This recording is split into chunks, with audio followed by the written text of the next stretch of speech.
Assalamualaikum warahmatullahi wabarakatuh. Selamat malam Bapak dosen dan teman-teman sekalian. Perkenalkan kami dari kelompok 2 yang beranggotakan saya, Ardia Hanifah Pramijito dengan NIM 10303240120. Dilanjut oleh rekan saya. Saya Semaya Rawli Sinaga dengan NIM 10303243033. Selanjutnya, saya Farida Syafaq Sumawidi dengan NIM 1030324000063. Selanjutnya, saya Widi Dwi Febrianti dengan NIM 10303243035. Baik, selanjutnya saya Dina Luciana dengan NIM 1030324000102. Selanjutnya, nama saya Asma Jin Syabila dengan NIM 1030324300010. Baik, pada kesempatan kali ini kami akan mempresentasikan hasil proyek kami dalam mata kuliah IMK, yaitu mengenai pengembangan website layanan konseling mahasiswa. Baik, kita mulai langsung dari latar belakang. Boleh ini di slide? Nah, baik, untuk masalah pertama, mahasiswa saat ini membutuhkan akses layanan konseling yang mudah dan nyaman. Dan di sini sudah kami lakukan survei, yaitu di sini dihasilkan bahwa mayoritas mahasiswa sebenarnya tahu bahwa ada layanan konseling di kampus, tetapi layanan ini jarang digunakan. Alasan utamanya adalah karena mereka tidak tahu cara akses, sehingga layanan ini belum sepenuhnya optimal. Selain itu, selain karena tidak tahu cara akses, sistem yang digunakan saat ini masih bersifat manual, yaitu menggunakan aplikasi WhatsApp untuk pemesanan booking jadwal konselingnya. Begitu. Dan berdasarkan permasalahan tersebut, kami menawarkan solusi berupa pengembangan website layanan konseling, dan tentunya website ini bertujuan untuk mendigitalisasi proses layanan agar lebih mudah diakses oleh mahasiswa, serta meningkatkan efisiensi dalam pengelolaannya. Gitu. Boleh selanjutnya? baik, selanjutnya itu adalah tujuan pengembangan. Dari latar belakang tersebut, ada tiga tujuan utama yang menjadi landasan pengembangan website ini. Seperti yang teman saya sudah jelaskan, tujuan pertama adalah akses mudah. Berdasarkan questionnaire sebelumnya, yang kami sebarkan kepada 32 responden mahasiswa Telkom University, ditemukan bahwa 75% mahasiswa jarang menggunakan layanan konseling. Dan salah satu alasan terbesarnya adalah mereka tidak tahu cara mengaksesnya, yaitu sebesar 48,1%. Nah, ini menunjukkan bahwa hambatan akses adalah masalah nyata. Maka dari itu, website ini hadir agar mahasiswa bisa mengakses layanan konseling kampus saja, dan di mana saja tanpa perlu bingung harus mulai dari mana. Lalu yang kedua ada efisiensi tinggi.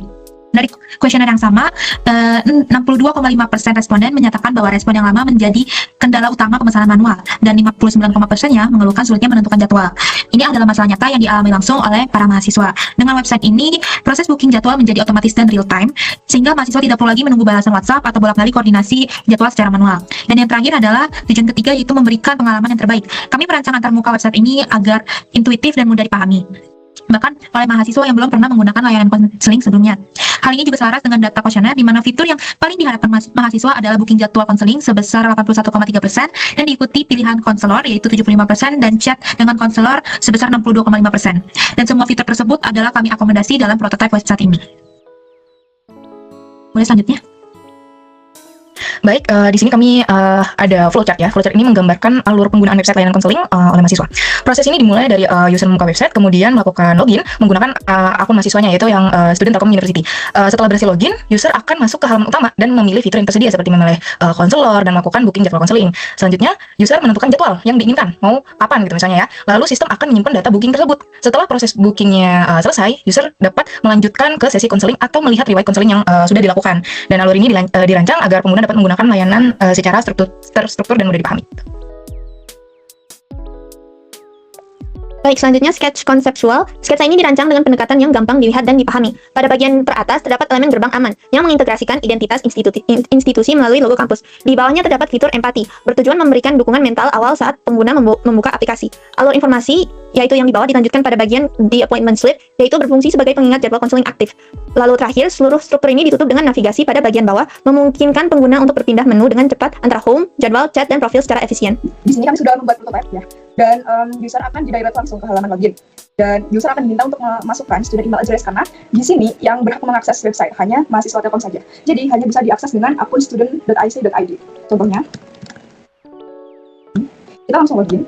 Dan setelah itu user akan didirect ke halaman dashboard. Di sini ada apa saja? Yang pertama yaitu ucapan selamat datang kepada akun yang memiliki akun itu sendiri. Dan di sini ada fitur utamanya yaitu membuat janji konseling dan juga melihat konselor tersedia. Dan di sini ada fitur tambahan yaitu hotline konseling. Jadi jika ada situasi darurat, user bisa langsung mengakses nomor WhatsApp hotline yang ada di sini. Dan jika kita langsung masuk ke fitur utamanya, coba kita coba. Nah, di sini terlihat ada beberapa konselor di Telkom yang di sini mereka itu memiliki spesialisasinya sendiri-sendiri. Nah, jadi di sini kami sudah men-separate menjadi beberapa masalah seperti masalah mood, kemudian stres dan kecemasan, self-development. Nah, di setiap masalah atau bidang ini itu ada konselornya sendiri-sendiri. Misalnya akademik dan prestasi, ini ada konselor Dr. Sarah Wijaya, dan kita bisa melihat profil lengkapnya di sini. ternyata Dr. Sarah Wijaya ini memiliki spesialisasi di bidang akademik dan prestasi, manajemen waktu, motivasi belajar, dan kecemasan ujian. Kita juga dapat melihat format sesi yang ditawarkan oleh Dr. Sarah itu tersendiri dan jadwalnya itu kapan saja. Nah, jika kita mengeklik buat janji di sini, artinya kita akan lanjut ke proses membuat booking ke konselor tersebut. Dan hal itu akan dijelaskan oleh teman saya, Dina Luciana. Baik, selain itu kan kami menyediakan fitur booking konselor yang udah tadi teman saya sampaikan. Yang pertama itu kan udah user itu dapat mengklik sebuah menu yaitu buat jadi konselor. Nah, lalu dari yang tadi sudah dijelaskan kan selanjutnya pengguna bisa scroll ke bawah yang dimana user dapat bisa memilih konselor yang sesuai dengan permasalahan tersebut. Dan juga di sini ada kelebihannya dari fitur ini itu bisa semisal pengguna ini bisa memilih konselor berdasarkan masalah pribadi mereka kayak gitu tadi yang udah dijelaskan, dan juga sesuai kayak semisal kenyamanannya juga. Jadi semisal ada yang merasa lebih nyaman berkonsultasi dengan sesama gender mungkin, nah itu akan mempermudah juga seperti itu. Selanjutnya, jika sudah memilih konselor, pengguna dapat mengklik sebuah kayak buat janji. Kemudian menentukan jadwal dengan memilih tanggal, boleh dipilih ya, memilih tanggal, lalu ada waktu juga, dan juga format sesinya. Untuk format sesinya itu tersedia beberapa pilihan, yaitu ada tatap muka, daring, atau semisal telepon juga, yang bisa disesuaikan dengan kebutuhan si user tersebut. Selanjutnya, terdapat kolom opsional untuk menuliskan topik yang ingin dibahas sesuai user tersebut. Boleh diklik konfirmasi booking.